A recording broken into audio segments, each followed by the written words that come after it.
जय हिंद मेरे सभी प्यारे साथियों, मेरा नाम है सोहन और मैं आपका अपने स्टडी चैनल क्लासिकल मैथमेटिक्स में हार्दिक स्वागत करता हूं। तो आज हम लोग डिस्कस करने वाले हैं संबंध एवं फलन का पार्ट 3। जैसा कि हम लोग पार्ट 1 और पार्ट 2 डिस्कस कर चुके हैं, लेकिन यदि आप मेरे चैनल से जुड़ना चाहते हैं तो आप मेरे चैनल को सब्सक्राइब कर लें और मेरे वीडियो को लाइक और शेयर करना ना भूलें और साथ ही साथ बेल आइकन पर क्लिक जरूर कर लें, जिससे इसी तरह की और भी आने वाली नई नई वीडियो आप लोगों तक समय समय तक पहुंचती रहे। तो आज हम लोग संबंध एवं फलन का पार्ट 3 करेंगे। तो चलिए शुरू करते हैं। जैसा कि मैंने पार्ट 1 व पार्ट 2 में आपको बताया था कि सेट क्या होते हैं, सेट को किस तरह से रिप्रेजेंट किया जाता है, संबंध क्या है, संबंध को किस तरह से हम लोग रिप्रेजेंट करते हैं। इसके बाद मैंने संबंध के टाइप्स बताए थे कि संबंध कितने प्रकार के होते हैं, उन्हें हम किस तरह से रिप्रेजेंट करते हैं। तो आज हम लोग संबंध के जो टाइप्स हैं उनसे रिलेटेड कुछ एग्जांपल्स करने वाले हैं। आई होप कि आप लोगों को ये पूरी तरह से समझ में आएगा, ठीक है। तो बहुत ही ध्यान से समझिएगा, आज हम लोग बहुत ही इंपॉर्टेंट टॉपिक पर डिस्कस करने वाले हैं। तो चलिए शुरू करते हैं। संबंध, जैसा कि मैंने आपको पहले ही बताया था कि relation is nothing but it is a subset of A cross B. यदि कोई संबंध ए से बी में रिलेटेड है तो आप ये कह सकते हैं कि संबंध क्या है, ए क्रॉस बी का एक उपसमुच्चय। आप लोगों को पहले मैं एक बार फिर से बता दूं, संबंध की कोई रियल डिफिनीशन नहीं है, बल्कि यह जिससे जिन दो समुच्चयों में डिफाइन होता है उसी के कार्तीय गुणन का एक क्या होता है, उप समुच्चय होता है। इसके हम टाइप्स कल डिस्कस किए थे, लेकिन चलिए एक बार मैं फिर से इसको बता देता हूं। जैसा कि हम सभी लोग जानते हैं, संबंध मुख्य रूप से 3 प्रकार के होते हैं। पहला स्वतुल्य संबंध, दूसरा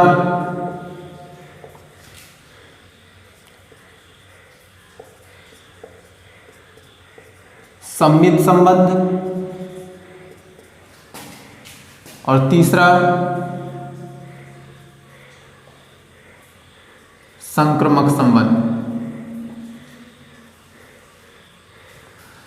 इसको हम लोग बोलते हैं रिफ्लेक्सिव, इसको हम लोग बोलते हैं सिमेट्रिक और इसको हम लोग बोलते हैं ट्रांजिटिव। तो आज हम लोग इसी के बारे में डिस्कस करने वाले हैं। यहां पर मैंने आपको बताया था, यदि A comma B element of R तो A comma A should be element of R. मैंने आपको बताया था, यदि ए कामा बी किसी संबंध में उपस्थित है तो निश्चित बस बी की जगह आप ए को रिप्लेस कर दीजिए और वो चीज उस रिलेशन में होनी चाहिए। दूसरी चीज, यदि A comma B element of R तो बस पहले की जगह दूसरा कर दीजिए और दूसरे की जगह पहला कर दीजिए, यानी B comma A should be element of R. और इसी प्रकार ये सबसे इंपॉर्टेंट, इसमें बच्चा अक्सर कंफ्यूज हो जाता है, तो इसको बहुत ही ध्यान से आप लोग समझिएगा। यदि ए कामा बी, ध्यान से समझिएगा, यदि A comma B element of R और B comma C element of R तो A comma C element of R. इसको देखिएगा, ये जो बी है यहां से शुरू होना चाहिए। यदि A comma B element of R तो B comma C element of R, तो हम ये कह सकते हैं A comma C element of R. शायद इसमें आपको समझ में ना आए, लेकिन हम लोग कुछ एग्जांपल्स करने वाले हैं तो उससे आप लोगों को समझने में ज़्यादा आसानी रहेगी। तो चलिए शुरू करते हैं। पहला एग्जांपल लिख लेते हैं।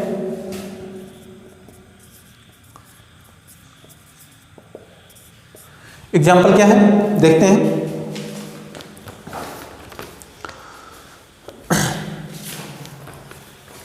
मान लीजिए एक एग्जांपल ये है, r इज इक्वल टू 1,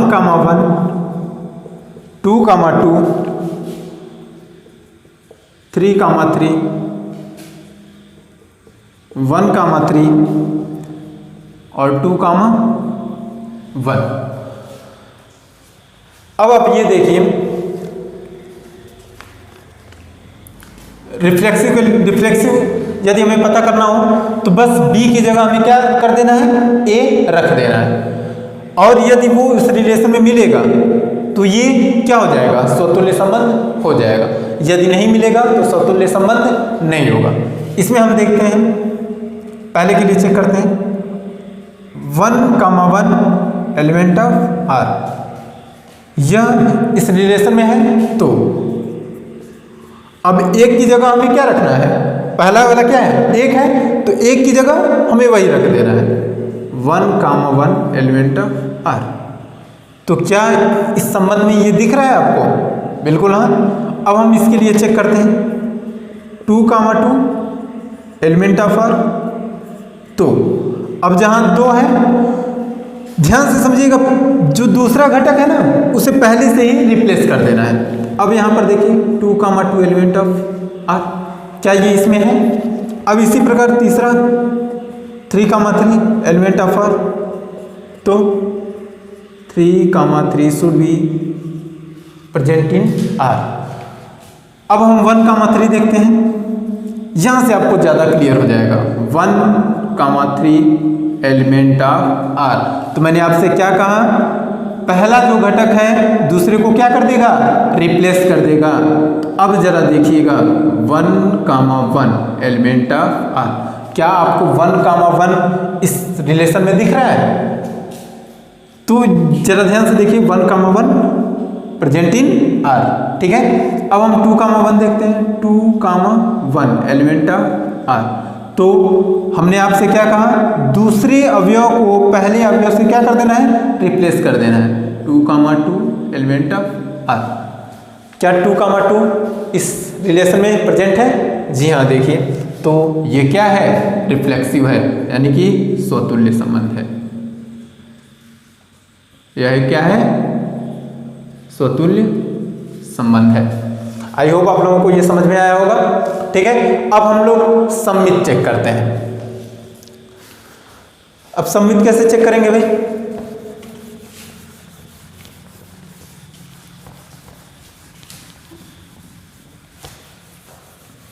सममित के लिए देखते हैं। सममित के लिए मैंने बताया था कि यदि a, b element of r, तो b, a element of r होना चाहिए। ये सममित संबंध के लिए है। तो हम लोग चेक करते हैं, सभी अवयवों को हम बारी बारी से लेकर के हम क्या कर देंगे, चेक करेंगे, और हम ये पता लगाएंगे कि यह सममित है कि नहीं है। तो चलिए देखते हैं, 1, 1 एलिमेंट ऑफ r, तो पहले को दूसरे की जगह पर, दूसरे को पहले की जगह पर, तो क्या आ जाएगा, 1, 1 एलिमेंट ऑफ r, बिल्कुल यहाँ पर प्रेजेंट है। अब हम 2, 2 देखते हैं, 2, 2 एलिमेंट ऑफ r, तो 2, 2 एलिमेंट ऑफ r, बस स्वैप कर दीजिए, पहले की जगह दूसरा, दूसरे की जगह पहला। बात समझ में आई? तो क्या ये इसमें प्रेजेंट है? जी हाँ, देखिए। और देखते हैं 3, 3,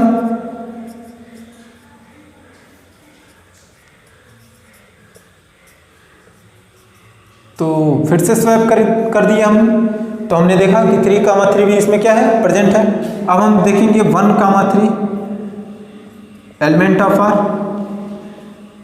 तो क्या 3, 1 भी एलिमेंट ऑफ r है?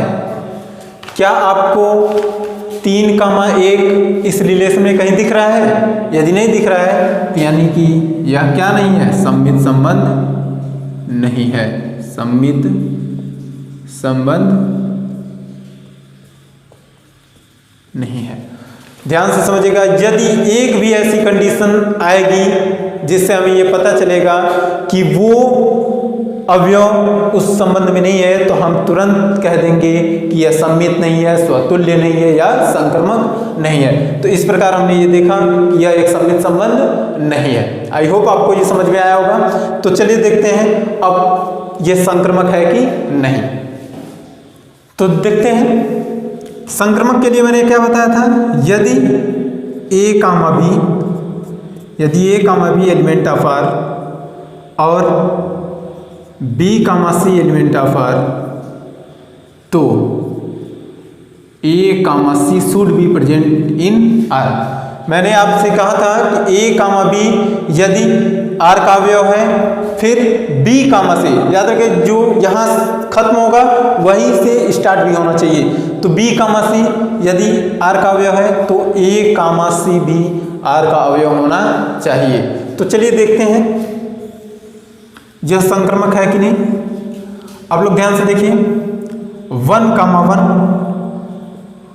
एलिमेंट इन आर, तो देखिए 1 से कोई स्टार्ट हो रहा है, 1 कामा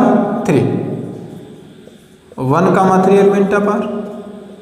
तो हम ये कह सकते हैं ए की जगह 1 है और सी की जगह 3 है, तो हम ये क्या कहेंगे 1 कामा 3 एलिमेंट ऑफ आर। क्या यह इसमें है? आप लोगों को बात समझ में आई? 1 कामा 1 एलिमेंट ऑफ आर, और यदि यहाँ जो अवयव दिया है यदि यहाँ 1 है तो हमें यहाँ ये देखना है कि 1 से कोई ऐसा क्रमित युग्म है क्या जो स्टार्ट हो रहा है। तो हमने देखा 1 कामा 3 है, तो 1 से जो क्या हो रहा था, स्टार्ट हो रहा था। यहाँ जो लास्ट होगा जहाँ पर क्या होगा, शुरू होगा। उसके बाद हम ये कहेंगे कि पहला और जो लास्ट है वो आर का क्या होना चाहिए, एलिमेंट होना चाहिए। आगे हम देखते हैं तो आपको और क्लियर हो जाएगा। जैसे 2 कामा 2 एलिमेंट ऑफ आर। अब देखिए 2 से कोई स्टार्ट हो रहा है क्या? जी हाँ, 2 से स्टार्ट हो रहा है। 2 से खत्म हुआ तो 2 से स्टार्ट भी होना चाहिए। 2 कामा 1 एलिमेंट ऑफ आर। तो हम ये कह सकते हैं 2 कामा 1, 2 यानी जो पहला है फिर जो लास्ट में है एलिमेंट ऑफ आर। क्या यह इसमें दिख रहा है 2 कामा 1 इन एलिमेंट ऑफ आर? ठीक है, तो आप ध्यान से समझिए। आगे देखते हैं 3 कामा 3 एलिमेंट ऑफ आर। तो क्या यहाँ पर 3 से कोई स्टार्ट हो रहा है? क्या कोई पेयर बन रहा है? 3 से खत्म हुआ तो 3 से यहाँ पर स्टार्ट होना चाहिए था, लेकिन यहाँ पर स्टार्ट नहीं हुआ, यानी इसका पेयर नहीं बना। अब हम देखते हैं 1 कामा 3 एलिमेंट ऑफ आर। तो 3 से क्या कहीं स्टार्ट है? बिल्कुल है। तो हम देखते हैं 3 कामा 3 एलिमेंट ऑफ आर। तो हम ये कह सकते हैं कि 1 कामा 3 एलिमेंट ऑफ आर। देखिए 3 से खत्म हुआ था तो 3 से इसमें कोई क्रमित युग्म स्टार्ट होना चाहिए था। तो हमने देखा कि 3 कामा 3 एलिमेंट ऑफ आर। अब यहाँ पर देखिए 1 कामा 3 एलिमेंट ऑफ आर। क्या इसमें है? जी हाँ, बिल्कुल है। ठीक है, अब हम देखते हैं लास्ट के लिए 2 कामा 1 एलिमेंट ऑफ आर। तो देखिए 1 से कोई स्टार्ट हो रहा है क्या? जी हाँ, 1 से यहाँ स्टार्ट हो रहा है, ठीक है, और यहाँ भी स्टार्ट हो रहा है। तो दोनों के लिए चेक करेंगे हम। तो 1 कामा 1 एलिमेंट ऑफ आर, हम ये देखेंगे कि 2 कामा 1 एलिमेंट ऑफ आर। तो क्या 2 कामा 1 इसमें है? जी हाँ, देखिए ध्यान से, यहाँ पर है। अब हम देखेंगे 2 कामा 1 एलिमेंट ऑफ आर। तो 1 से 1 कामा 3 भी स्टार्ट हो रहा है, तो 1 कामा 3 एलिमेंट ऑफ आर। तो आप ध्यान से देखिए 2 कामा 1 और 1 कामा 3। तो यहाँ पर क्या आएगा? 2 कामा 3 एलिमेंट ऑफ आर। अब आप देखिए क्या 2 कामा 3 इसमें है? नहीं है ना, तो यानी यह संक्रमक संबंध नहीं है, संक्रमक संबंध नहीं है।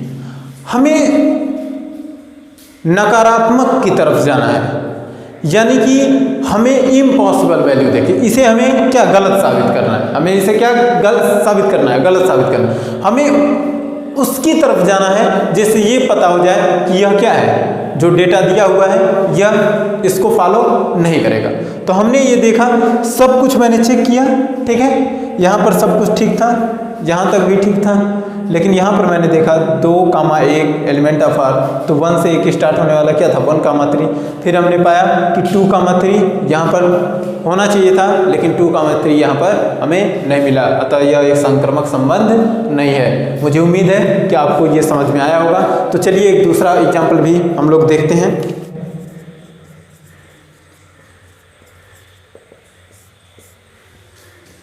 एग्जाम्पल ये है R is equal to 1,1, 3,3, 2,1 and 6,2। तो हम लोग पहले ये चेक करेंगे कि यह रिफ्लेक्सिव है या नहीं। उसके बाद हम लोग सिमेट्री चेक करेंगे। उसके बाद हम लोग क्या चेक करेंगे, ट्रांजिटिव। यानी हम पहले रिफ्लेक्सिव के लिए चेक करते हैं। यदि 1,1 एलिमेंट ऑफ आर, तो हम ये क्या कहेंगे, बस दूसरे की जगह पहला घटक रख देंगे। तो 1,1 एलिमेंट ऑफ आर। सभी क्रमित युग्मों के लिए हम ये चेक करके देखेंगे। 3,3 ये भी होगा, 3,3 एलिमेंट ऑफ आर, तो 3,3 पहले को दूसरे की जगह रख दी, ठीक है, ये इसमें प्रेजेंट है। अब हम देखेंगे 2,1 एलिमेंट ऑफ आर, तो दूसरे की जगह हमने क्या रखना है, पहला रखना है 2,2। क्या यह इसमें है, नहीं है, तो हम ये कह सकते हैं चूंकि ये चीज होना चाहिए था, तो चूंकि 2,2 एलिमेंट ऑफ आर होना चाहिए था, लेकिन नहीं है, अतः यह एक स्वतुल्य संबंध नहीं है। बात समझ में आई? हमने क्या देखा, जैसे ही एक कोई ऐसा एग्जाम्पल मुझे मिल गया कि जो इसे गलत साबित करता हो, तो हमें तुरंत कह देंगे कि यह एक स्वतुल्य संबंध नहीं है। अब हम लोग क्या चेक करेंगे, सममिति चेक करेंगे।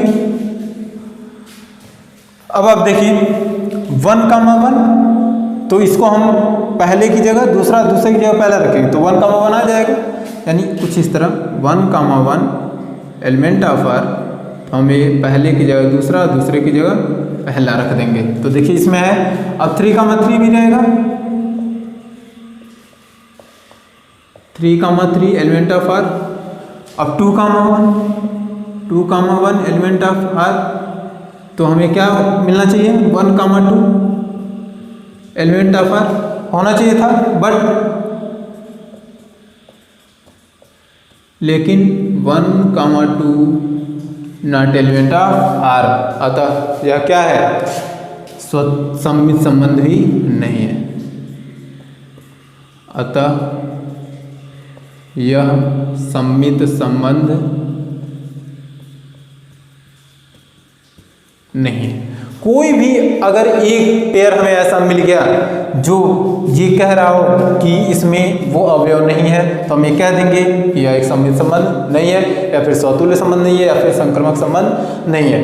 तो ये रहा स्वतुल्य और ये रहा सममित। अब हम लोग इसका संक्रमक संबंध चेक करते हैं।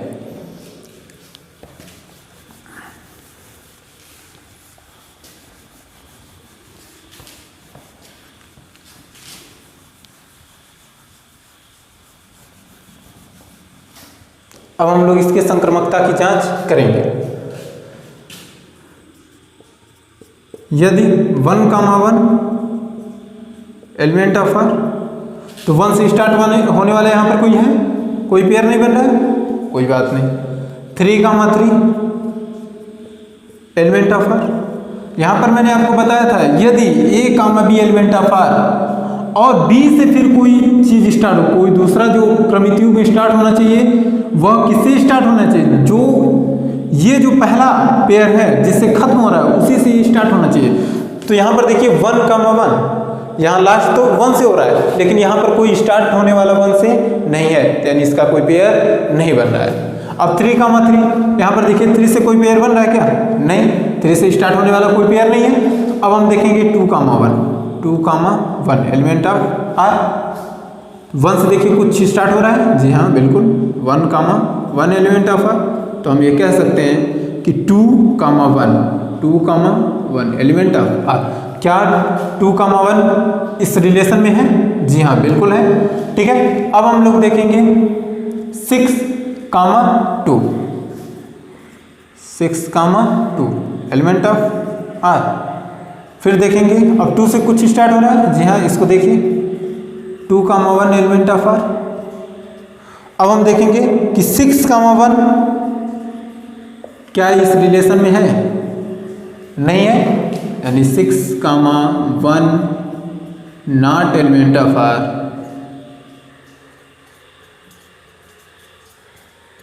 6,1 नॉट एलिमेंट ऑफ आर, अतः यह संक्रमक संबंध भी नहीं है, संक्रमक संबंध भी नहीं है। इतनी सी बात आपको समझ में आई होगी। ठीक है, अगर आपको समझ में नहीं आएगा आप लोग मुझे कमेंट करके बता सकते हैं, ताकि मैं आगे के लेक्चर में आपको इसे और बेहतर ढंग से बता सकूं। एक अगला एग्जाम्पल लेते हैं, बहुत ही बेहतरीन एग्जाम्पल है। ठीक है, यदि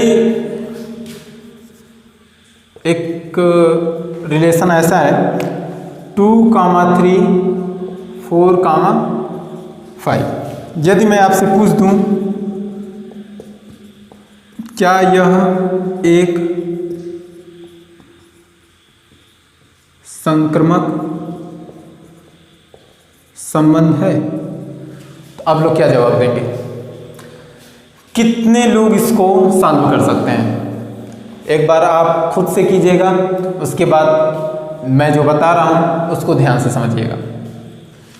मैंने आपसे क्या कहा था? A, B element of R और B, C एलिमेंट, तो A, C element of R होना चाहिए। इस बात को ध्यान से समझिए। ये कंडीशन दी है यदि A, B उस रिलेशन में है और B से स्टार्ट होने वाला भी कोई उस रिलेशन में है, उसके बाद ये सिद्ध होना चाहिए कि A, C उस रिलेशन में है या नहीं। लेकिन यहां पर देखिए 2,3 एलिमेंट ऑफ आर। अब जरा एक बात बताइए, 3 से क्या इसमें कोई स्टार्ट होने वाला अवयव है? नहीं है, यानी इसका पेयर नहीं बना। अब हम इसके लिए चेक करते हैं 4,5 एलिमेंट ऑफ आर। एक बात बताइए, 5 से स्टार्ट होने वाला कोई अवयव है? नहीं है, तो क्या यह संक्रमक होगा या नहीं? तो आप लोग क्या कहेंगे? यह संक्रमक है। अरे भाई, यहाँ पर जो कंडीशन दी है वो खुद ही नहीं यहाँ पर फॉलो कर रहा है, तो हमें क्या दिया होना चाहिए था? यदि A, B element of R, उसके बाद B, C element of R, यदि उसके बाद ये नहीं मिलता तब हमें कहते हैं कि यह संक्रमक नहीं। लेकिन यहाँ पर वो खुद ही नहीं फॉलो कर रहा है। 2,3 तो 3 से कुछ तो स्टार्ट होना चाहिए था, लेकिन यहाँ पर कुछ दिया ही नहीं है, यानी पेयर नहीं बना, यानी यह क्या है? संक्रमक संबंध है। मुझे पूरी उम्मीद है कि आपको ये समझ में आया होगा। एक बार आप लोग इसको फिर से वीडियो पॉज करके देख लीजिएगा कि ये किस तरह से सॉल्व हुआ है। अब आगे देखते हैं। एक एग्जांपल ऐसा है R, A, B such A, B का भाई है। A, B such that A, B का क्या है? भाई है। अब इसके लिए हम ये चेक करेंगे। ऑप्शन है, पहला ऑप्शन यस नो नो, दूसरा ऑप्शन नो नो यस, तीसरा ऑप्शन यस यस यस, और चौथा ऑप्शन है यस नो यस, और पांचवा है नो यस एस।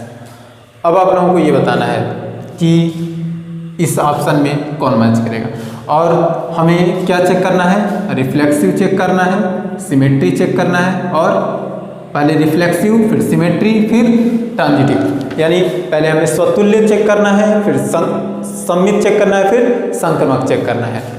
तो रिफ्लेक्सिव के लिए देखते हैं। रिफ्लेक्सिव के लिए कह रहा है ए बी का भाई है, ए बी का क्या है, भाई है। A is brother of B, A is brother of B, यानी ए जो है बी का भाई है।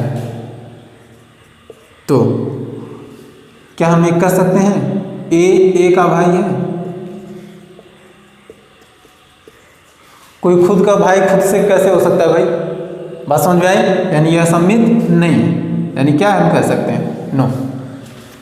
क्या कोई खुद का भाई हो सकता है? क्या कोई स्वयं का भाई हो सकता है? इस बात को आप फील कीजिए, यानी ए का भाई नहीं हो सकता है। इतनी सी बात। ये क्या है, रिफ्लेक्सिव नहीं है। दूसरा हमें क्या चेक करना है, सिमेट्री, यानी सममिति चेक करना है। अब कह रहा है ए बी का भाई है, ध्यान से समझिएगा। यदि ए बी का भाई है तो बी भी ए का भाई होना चाहिए। अब इसको ध्यान से समझिएगा, ए बी का भाई है, इसे लड़कियां ज़्यादा बेहतर ढंग से समझ पाएंगी। यदि ठीक है भाई, ए बी का भाई है तो ये लड़की भी तो हो सकती है, तो क्या यहाँ पर ये होगा कि बी ए का भाई है? यदि बी लड़की हुई तो ए बी का भाई ठीक है चलेगा, लेकिन क्या बी भी ए का भाई हो जाएगा? नहीं, बी ए की बहन भी हो सकती है, यानी ये क्या है, नो, यानी यह सम्मित भी नहीं। अब हम लोग ट्रांजिटिव चेक करेंगे। संक्रमकता की जांच करते हैं भाई। कह रहा है यदि ए बी का भाई है और बी सी का भाई है। अब ध्यान से समझिएगा, ये बी का भाई है और बी सी का भाई है, तो क्या ए सी का भाई होगा? अब ध्यान से इसको समझिएगा आप। यदि ए बी का भाई है और बी सी का भाई है तो क्या ए सी का भाई होगा? मान लीजिए ए बी का भाई है तो यह क्या हो गया, लड़का। ठीक है, ये लड़का इसलिए हुआ क्योंकि बी भी सी का भाई है, यानी बी तो हो गया मेल, बी क्या हो गया, मेल। ए बी का भाई है और बी सी का भाई है, तो हमें यहां से पता चला कि बी क्या है, एक लड़का है। अब सी लड़की रहे या लड़का रहे, यानी मेल रहे या फीमेल रहे, चूंकि ए तो लड़का है ही, क्योंकि ए बी का भाई है, अतः ए सी का भाई अवश्य होगा। यानी ये, यानी कौन सा ऑप्शन, NN Y, दूसरा ऑप्शन। क्या आपको ये समझ में आया? यदि आपको ये समझ में आया होगा तो आप मेरे वीडियो को लाइक व शेयर जरूर करें। एक और एग्जांपल हम लोग देखते हैं।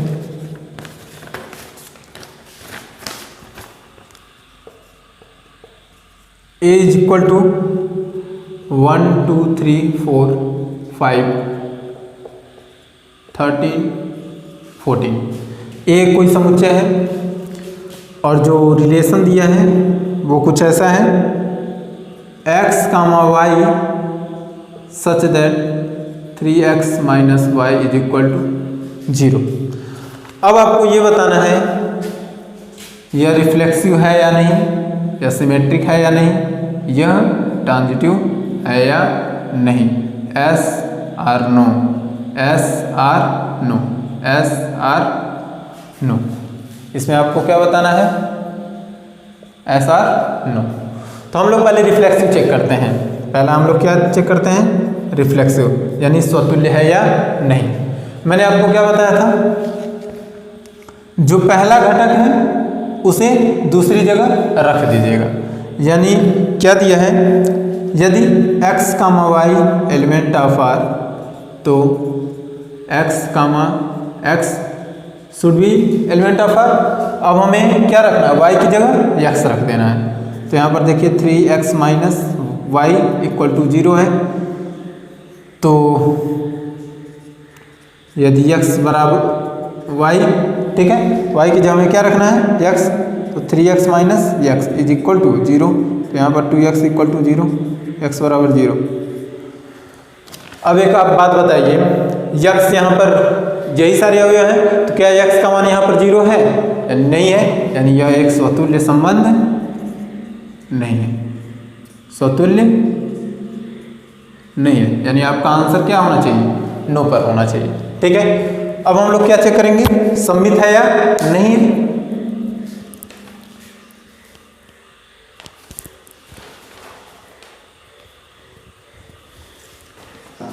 अब हम लोग ये चेक करते हैं ये सममित है या नहीं।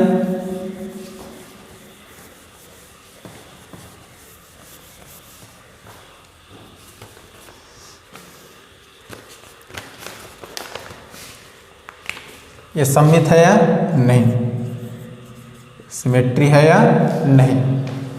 तो सिमेट्री के लिए हम सभी लोग जानते हैं if x comma y element of R, तो y comma x element of R होना चाहिए। ठीक है ना, यानी 3x minus y equal to 0। तो अब y की जगह x की जगह y, तो 3y minus x equal to 0। यदि 3x minus y equal to 0, तो 3y माइनस एक्स बराबर 0, क्योंकि y comma x element of R. ठीक है, फॉर एग्जाम्पल देखते हैं, माना यहाँ पर y is equal to x is equal to 1 हो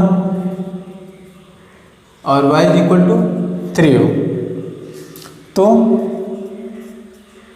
3 मल्टीप्लाई 1 माइनस 3 इक्वल टू 0। अब हम इसको बदल देंगे, यानी x इक्वल टू 3 और y इक्वल टू 1। तो 3 मल्टीप्लाई 3 माइनस 1, यहाँ पर कितना आएगा, 9 माइनस 1 8। क्या ये दोनों सेम आ गए, सेम नहीं है, यानी यह क्या नहीं है, 8 नॉट इक्वल टू 0, अतः यह सिमेट्री भी नहीं है। इसके बाद हम लोग क्या चेक करेंगे, यह संक्रमक है या नहीं।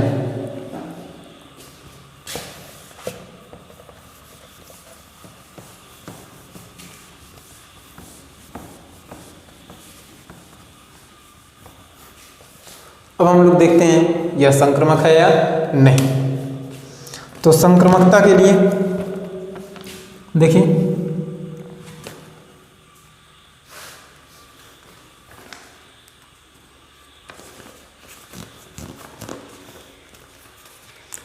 अब हम लोग संक्रमकता की जांच करेंगे। यदि x comma y element of R और y comma z element of R, तो x कामा जेड क्या होना चाहिए, एलिमेंट ऑफ आर। यही हमने आपको बताया था, x comma y element of R और y comma z element of R, तो x कामा जेड भी क्या होना चाहिए, आर में रिप्रेजेंट होना चाहिए। तो हम देखते हैं x comma y element of are,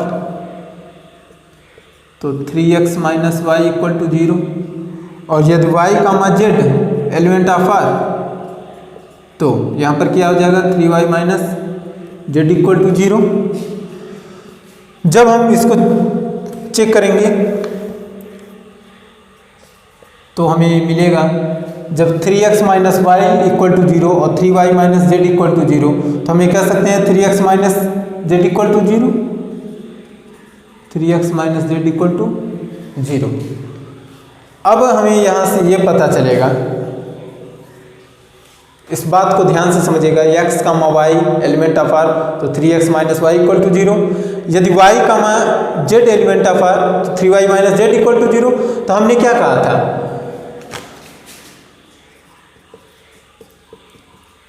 क्योंकि x comma z element of are.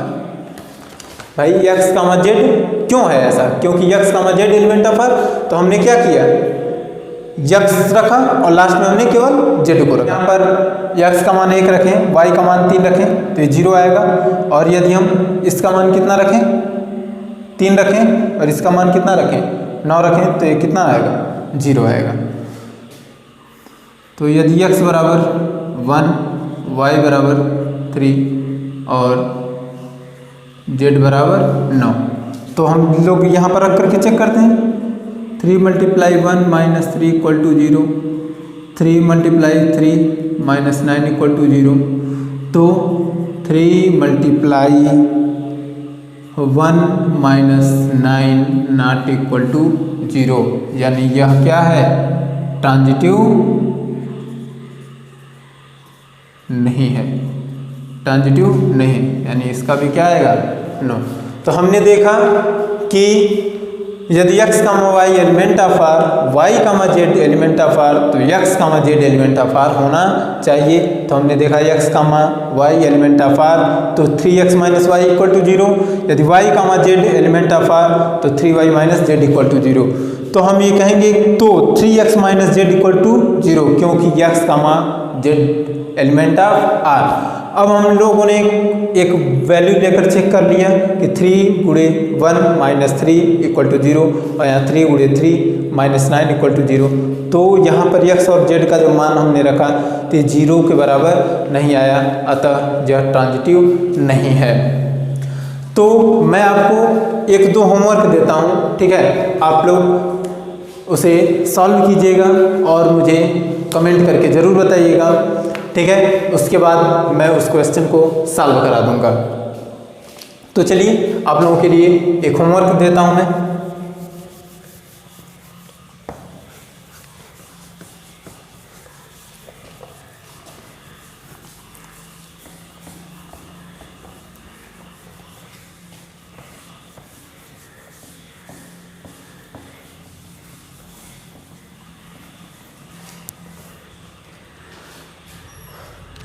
मैं आपको होमवर्क दूंगा, आपको सॉल्व करना है। एक रिलेशन ऐसा है कि 1, 2, 2, 1, 2, 2, 2, 3, 3, 1। तो आपको ये बताना है स्वतुल्य है या नहीं है, सममित है या नहीं है, ये संक्रमक है या नहीं है। एक दूसरा एग्जाम्पल,